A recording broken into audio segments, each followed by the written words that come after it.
రక్షణ ప్రణాళిక రక్షణ మార్గం అంటే ఏంటి? మీరు ఆకలిగా ఉన్నారా? భౌతిక ఆకలి కాదు, జీవితంలో ఇంకా ఏదో కోసం మీరు ఆకలిగా ఉన్నారా? మీ లోపల ఏదైనా ఎన్నడూ సంతృప్తి పరచబడలేనిదిగా ఉందా? ఒకవేళ అవును అంటే యేసే మార్గం. యేసు చెప్పారు, జీవాహారము నేనే, నా యొద్దకు వచ్చువాడు ఏమాత్రమును ఆకలిగా ఉన్నడు, నా యందు విశ్వాసముంచు వాడు ఎప్పుడూ తప్పిగా ఉన్నడు.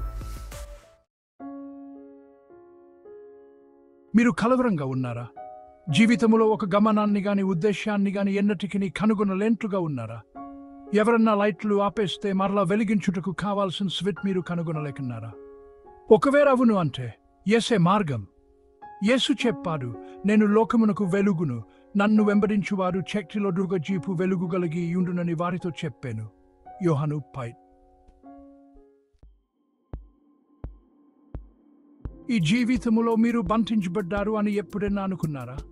అనేక ద్వారములు ప్రయత్నించి ఆ ద్వారముల వెనుకొన్నంతచు కేవలం శూన్యము మరియు నిరర్థకాన్ని కనుగొన్నారా? పరిపూర్ణమైన జీవితములోనికి ప్రవేశాన్ని కోరుతున్నారా? ఒకవేళ అవును అంటే యేసే మార్గం. యేసు చెప్పాహారమును, నా ద్వారా ఎవరైనా లోపల ప్రవేశించిన ఎడల వాడు రక్షింపబడిన వాడే, లోపలికి పోవచ్చు బయటికి వచ్చుచు మేయుచునుండును. ఇతరులు ఎప్పుడు మిమ్మల్ని తక్కువగా చేస్తున్నారా? మీ సంబంధములు ఎప్పుడైనా నిస్సారముగా మరియు శూన్యంగా అనిపించాయా? అందరూ నీ దగ్గర నుండి ప్రయోజనమునే ఆశిస్తున్నారని ఎప్పుడైనా అనిపించిందా? ఒకవేళ అవును అంటే యేసే మార్గం. యేసు చెప్పాడు, నేను గోమ్లకు మంచి కాపరిని, మంచి కాపరి గోమ్ల కొరకు తన ప్రాణము పెట్టును, నేను గోహ్ల మంచి కాపరిని. యోహాను 8.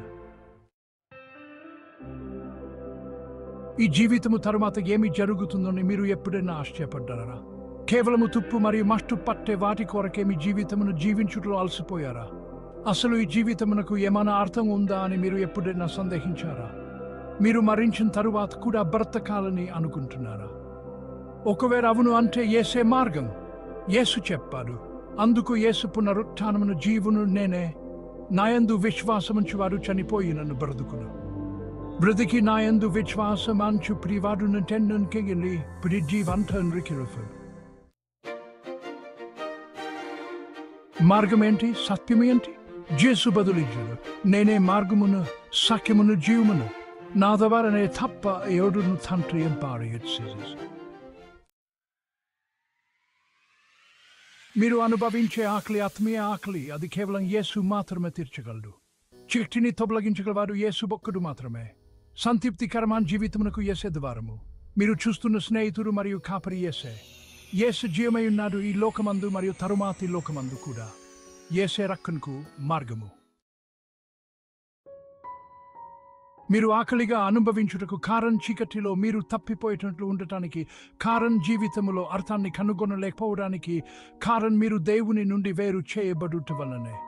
మనమందరము పాపము చేసి దేవుని నుండి దూరమైపోయామని పరిశుద్ధ గ్రంథము చెప్తుంది. ప్రసంగి 7:20, రోమా 3:23. మీ హృదయములో మీరు అనుభవించే చుంచెము మీ జీవితములో దేవుడు లేకపోవడం వలనే. మనము దేవునితో సంబంధం కలిగి ఉండుటకు సృష్టించబడ్డాము. మన పాపను బట్టి ఆ సంబంధము నుండి మనము వేరుపరచబడ్డాము. ఇంకా ఘోరమైన విషయం ఏమంటే, మన పాపము మనలను దేవుని నుండి నిత్యము అంత్యు ఈ జీవితములో మరియు రావ్య జీవితములో కూడా వేరుపరచబడినట్లు చేస్తుంది. 3:36. ఈ సమస్యను ఎలా పరిష్కరించగలము? యేసే మార్గం.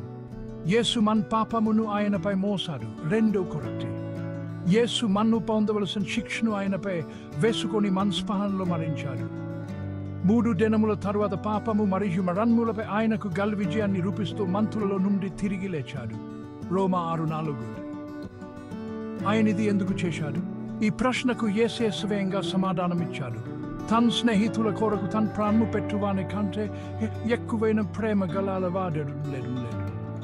మనము జీవించులాగున యేసు మరణించాడు.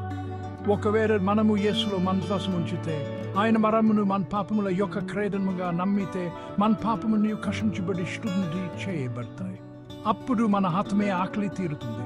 అప్పుడు లైట్లు వెలుగుతాయి. పరిపూర్ణ జీవితమునకు మనకు పొందు ఉంటుంది. మనము మన నిజమైన స్నేహితుడిని మరియు మంచి కాపరిని తెలుసుకుంటాము. మనము మరణించిన తరువాత మనకు ఒక జీవితము ఉంటుందని, అంటే నిత్యత్వము కొరకు పరలోకములో యేసుతో పునరుత్థానమైన జీవితము ఉంటుందని మనకు తెలుస్తుంది. దేవుడు లోకమును ఎంతో ప్రేమించెను, కాగా ఆయన తన అద్వితీయ కుమారునిగా పుట్టిన వానిందు విశ్వాసముంచు ప్రతివాడును నశింపక నిత్య జీవము పొందునట్లు ఆయనను అనుగ్రహించెను. యోహాను 3:16.